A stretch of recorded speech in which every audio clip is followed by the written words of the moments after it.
Sunsets are always an awe, and painting them with watercolors is so fun and beautiful. In this video, we will be painting a dramatic sunset that's set along a lakeside. I'm doing this painting on a 300 GSM watercolor sheet and I'm wrapping the edges of my sheet with masking tape. So for watercolors, I'm giving a wash with plain water to my paper. Next, the first color that we'll be putting on is yellow, and you can see that I have given a very light wash from the center of the paper. The top part has been covered with orange, and next I'm overlapping orange with this beautiful crimson red that's on my palette.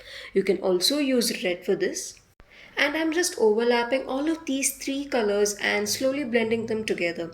You can keep these colors light because this is the first layer of our painting and we will be putting more colors on top of this. So for the next layer, I'm picking up deep red from my palette, and this is such a beautiful color and I have never used it till date. So today was the day I realized that this color has to be included more in my upcoming paintings. So as you can see, I have picked up the color and I'm putting diagonal strokes from the corner and just the top of the paper. And I'm repeating the same with brown, and you can see I'm not covering the center part with these colors and it just remains yellow.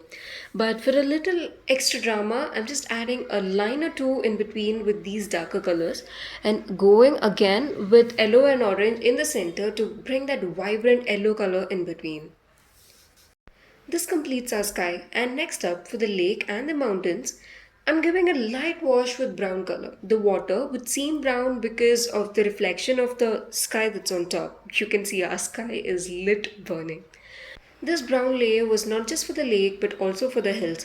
So as you can see that I have made this hill kind of structure with brown itself, and once this layer completely dries, I'm going over it with pitch black. So as I put black in the shape of hills and mountains on top, I'm next using brown to blend both black and brown together. This kind of gives an effect of mountain ranges and then the water that's below, and both of them seamlessly blending. So as I told, you can see that I'm mixing black and brown, blending them together and completing the second layer of brown for the bottom part too. You can also use a new dry brush to favor the blending. So lastly for the land, again I'm using black and covering a small part from the bottom of the paper.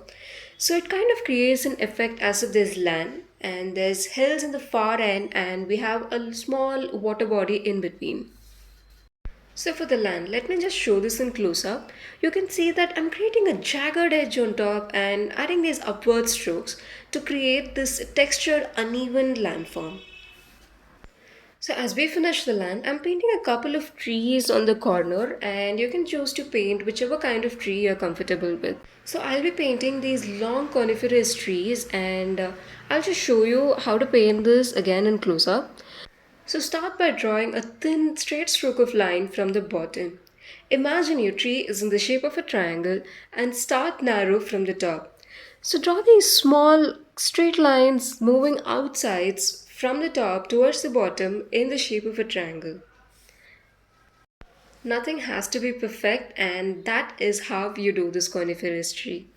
So that finishes our painting for today. And look at that sky. I just love how this painting has turned out. If you want to watch more of my sunset paintings, I have linked a video on top for you. I would really appreciate if you consider to like this video and subscribe to my channel to support my work and encourage me to do better. Thank you so much for watching.